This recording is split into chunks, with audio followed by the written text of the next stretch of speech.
Hi everyone, today our group will introduce the extreme environment and extreme activity in Alaska and New Mexico. Amy and my group include Amy, and Anya. First, we have to understand what extreme environment is.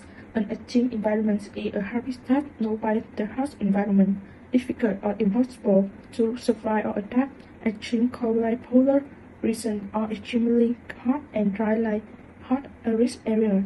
Also, lacking food, place or clean water is one of the factors that make an environment harsh. Lacking food will lead to famine, die of thirst and hunger. Living in high altitude mountains contain a lot of rich. The air pressure is lower, oxygen problems, difficulty in moving, and poor living conditions. Food soil quality will affect farming and food source for daily life. So now we will talk about two places that are extreme in the U.S. Alaska is a polar region located in the northwest of the North American continent, and New Mexico is a resource region, but it also is a rocky mountain zone. Is an extreme region and it is risky to live in here. Animal attack is the first reason. Moose and bears are everywhere in Alaska and they are not afraid to attack people and it's danger to your life. And freezing to death is the second reason. The weather in Alaska is extremely cold. Snow is possible for all year round, and the average temperature is from 4 degrees to 15 degrees in summer and from minus 18 degrees to minus 35 degrees in winter. And the winter in Alaska is cold and long, but the summer is short and the sun might rise about 24 hours in some weeks. And erosion and flood is the third reason. Floods in Alaska are generally caused by coastal storm surge, fast snow and ice melt, ice jam in rivers, and over 87% of Alaska rural towns are affected by flooding and erosion due to Alaska rivers and coastline, and the damage were people lost their home and even their family. And earthquake and Alaska is an earthquake and tsunami zone. Alaska is one of 5 Pacific states at high risk of the tsunami and earthquake. It was caused by volcanic eruption, underwater landslide, or onshore landslide. Coastal Alaska has the highest tsunami danger and largest earthquake in the United States. Alaska had a serious clean water issue. Over 3,300 households in rural Alaska lack clean water, so it led to lack of in-home water and sewer service. So it caused skin disease and respiratory problems for the civilian. And in addition to the illness, lacking of clean water affect human daily life a lot. People in here don't have enough water to drink, cooking, or cleaning, so this reason proves that it will be challenging to live in Alaska. Next is New Mexico. The reason why New Mexico is an extreme environment is because the first reason is high wind. As you know, New Mexico is experiencing many thunderstorms, and on the average, New Mexico suffers about 10 tornadoes each year, and this caused high wind in New Mexico. And the second reason is bad air quality. New Mexico is a state that contributes to the worst air quality due to the climate change and the oil and gas industry. It is one of the state's largest source of air pollution. The air in Mexico has been affected a lot by the air and gas industry. The last reason is because of the climate change. The New Mexico climate is changing and the weather in New Mexico is getting hotter and drier due to the climate change. Climate change makes the spring come earlier, hotter summer, and it's harder to predict the winter. It is risky to live in Alaska, but we cannot deny that Alaska is an interesting place for tourism. It attracts millions of tourists every year because of its wild and majestic scenery of snowy mountains and beautiful scenery. The tourists come here in addition to enjoy the beautiful scenery. They also join in many extreme activities in this frozen land. There are several ice climbing places in Alaska. Some places are rock and protected icefall and frozen waterfall and cliff cover in ice refrozen from water flows are ready for the visitor come here to experience. Alaska also has many famous rivers, lakes, so kayaking through iceberg in glacier, lake and river or surf water are two great ideas for water sport in Alaska.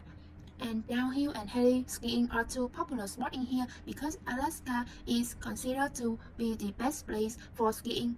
And ice hockey is one of the amazing team activity in Alaska, and there is the US largest ice hockey team in here. In New Mexico, you have a lot of interesting activity and is some outdoor activity we can play in New Mexico. Skinny flow, mountain biking, fly fishing, kayaking, horseback riding, rock climbing. How to avoid altitude sickness? First, altitude sickness is feeling headache, dizziness, and having breathing problem when you move into high altitude location. And there are some tips to prevent altitude sickness. To prevent altitude sickness, we should avoid alcohol and smoke.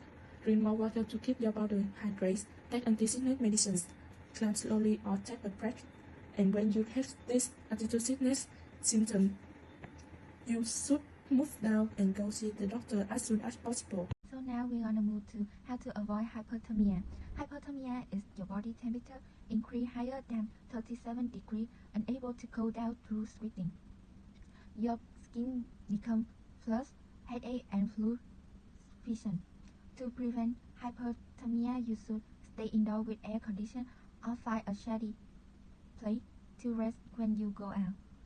Provide water and vitamin C to your body to keep your body hydrated. Taking a cold bath, or you can put ice bath under your arm and around your growing area to cooling down your body temperature.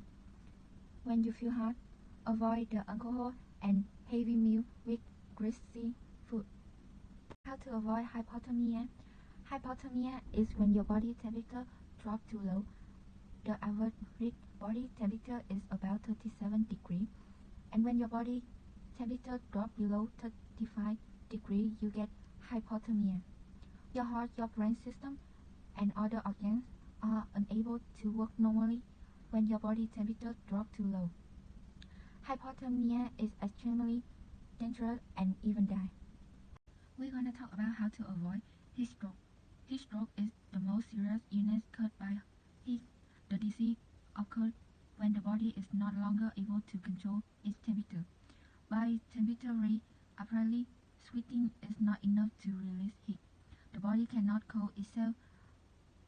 Body temperature can reach 39.5 degrees Celsius or higher within 10 to 15 minutes. The treatment is to quickly take the patient to a cold, ventilated place. Take off some clothes, apply cold water to low body temperature. You can sprinkle cold water on the body in the combination with a fan. But do not soak in cold water because it causes heat loss, vasoconstriction, reduce heat loss. Keep water mixed with less sugar and salt. Cold water is an effective way to prevent heat stroke is to avoid direct sunlight by avoiding going out in the sun between 12 p.m. to 50 p.m. Wear protective clothes and shield your skin from the sun with a mask, scarf, and jacket. You also need to apply sun cream and drink a lot of water. Lastly, how to avoid frostbite. Frostbite is a type of skin injury that can occur when the skin comes into direct contact with eye or cold object. In fact, frostbite usually occurs after the prolonged exposure to freezing temperature or below freezing. Frostbite most commonly affects the hand, feet, nose, and ears. Symptoms of early frostbite include cold skin, top being bent, pins and needle, numbness, decreased top or redness of the skin. For frostbite, seek shelter and warm immediately, soaking the affected skin area in 40-degree warm water is best. Do not use hot water as hot water can make the wound worse. If possible, rewarm the entire body, drink plenty of water and keep the burn area elevated after rewarming. To prevent the frostbite is to dress warmly and dress appropriately for inclement weather. Avoid going out when the temperature is below 0 degrees. You should wear many layers of clothing, making sure no skin area is exposed. Use loose waterproof clothing. Thank you for listening to our group presentation.